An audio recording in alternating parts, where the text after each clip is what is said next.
Cycle interrupt is the C of pace. I mentioned earlier that there's a part of you that wants the future satisfaction of having great health. Unfortunately, there's also a part of you that desires the immediate satisfaction of eating only to please the senses, or using other sources of distraction that may not be healthy to turn off the brain or to avoid stress. It's important to note that both of these parts want the same thing: your satisfaction. It's a natural human endeavor that goes right down to our core programming that innately helps us to avoid pain and danger and to seek out safety and comfort. This has obvious advantages in the survival of the species. But it can go wrong. We operate within a system of patterns because we are a collection of our past experiences. That's what makes us so unique and how we react so uniquely in every situation. When an action is completed that gives us pleasure, the hormone responsible for allowing us to feel that pleasure, dopamine, is used to trace and imprint within our neural pathways so that when we require such pleasure in a future situation, the solution is offered up without us even consciously having to search for it, just in case we're under duress or otherwise preoccupied, as in the fight or flight response. Now let's just say that we have found out through past experience that when we're stressed out about work, we're able to feel better after we leave work and have a sugary snack or an alcoholic beverage, for example. We focused on the pleasure and forgot the discomfort and stress temporarily.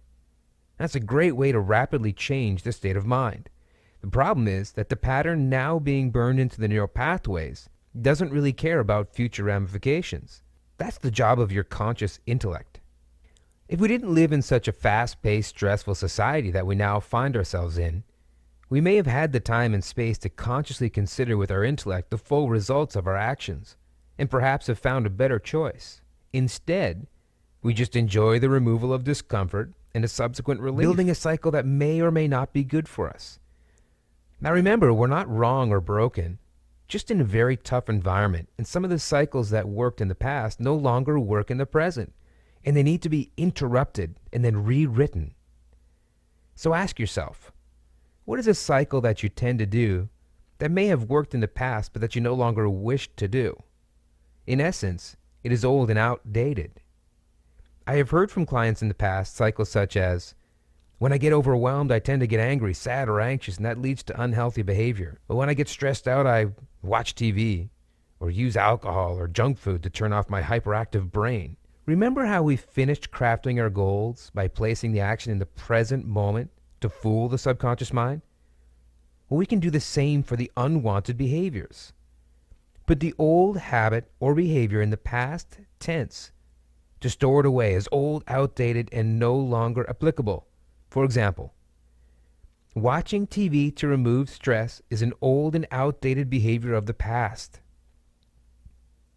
Use the same formula and make a list of all of the habits and behaviors you no longer wish to unconsciously do, ending with, is an old and outdated behavior of the past. So go ahead and put in your answer now.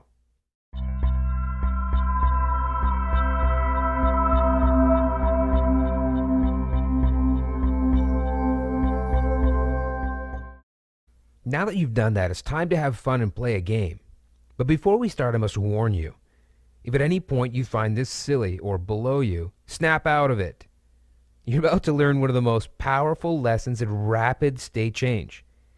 Now, a negative state leads to unwanted habits, while a positive one or beneficial state drives you to choose what is healthy, bringing you closer to your purpose. Let me be clear. The more often you're in a negative state, the more likely you are to continue the same old habits and behaviors that have brought you to where you are today. As the saying goes, you are today where your thoughts have brought you. Tomorrow, you will be where your thoughts take you. The power is in knowing about neuro-physiology, also known as the mind-body connection. So try to act and look really happy by smiling and laughing and breathing deeply and standing tall where you're actually thoroughly angry or sad on the inside. Well, it's virtually impossible. Even if you're a great actor, your state of mind mirrors the state of your physical body, from your posture and your breathing to the tension in your muscles and the look in your face. Learn this and you will be on firm ground to having greater control of the state of your mind and the quality of your choices. The state of your mind and the state of your body are coordinated and depend on each other. Change one, and you change the other. This is the drug-free version of state management, and is the only way that puts control in your hands without any need for external aids. The technique you're about to use is called the circle of strength, and anytime you feel weak, it's there for you to rapidly change from weak to strong, from a negative state to a positive one. But it works only if you use it. So here's how it works. Please stand up for a moment. Now recall an event in which you found yourself following a cycle into a negative spin. When that leads to an unhealthy response, taking you away from your purpose and not towards it. An example may be having a conversation with a person that ends up being caustic to you. Certain cues will happen. You notice the look on his or her face, the tone of their voice, or the words that are being said. You feel your gut start to clench, your brow starts to furrow. Your shoulders hunch up and you start to breathe quick and shallow.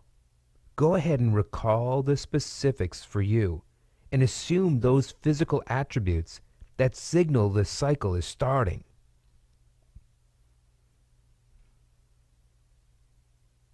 As you recall all of that information, at the peak of the experience, throw down an imaginary circle on the ground in front of you that will represent the strength of your purpose and your character. Choose a color that will represent that strength for you. I'm going to choose yellow. Go ahead and step into that circle and instantly roll your shoulders back, take a deep breath, smile, and assume those physical attributes you have when you're confident and in control. Exhale and relax the tension out of your body. Fill your body with your color of strength, one body part at a time, while simultaneously relaxing the muscles of that body part. Fill your body. Notice the difference. The clarity of mind you can acquire. The freedom to choose what's best to do next instead of reacting out of a past experience. You're breaking the cycle.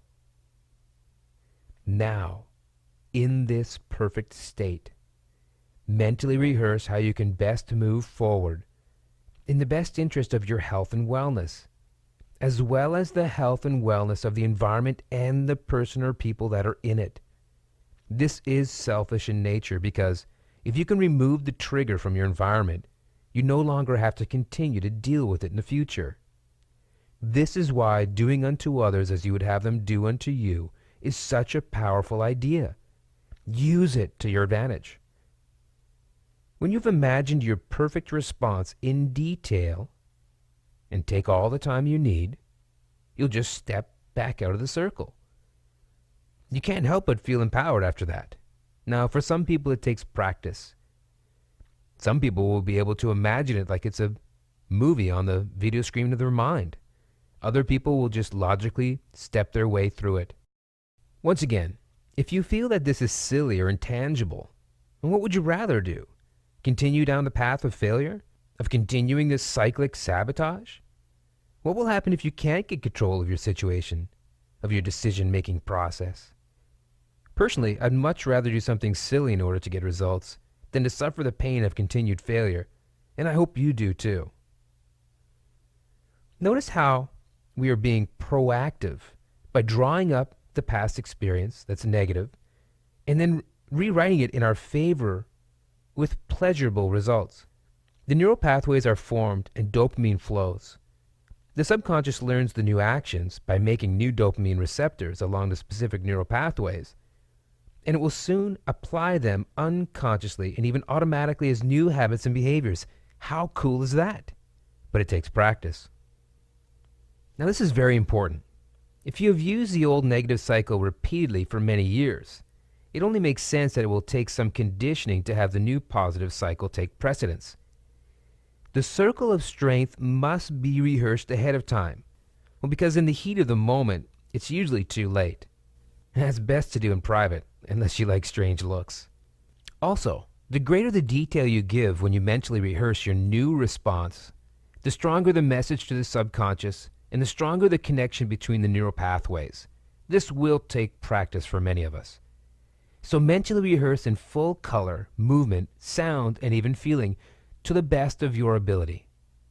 Increase the strength of your circle by adding your favorite saying that fits. In my mind, I hear Bruce Lee and his iconic scream and repeat, "What would Bruce Lee do?" Hey, works for me.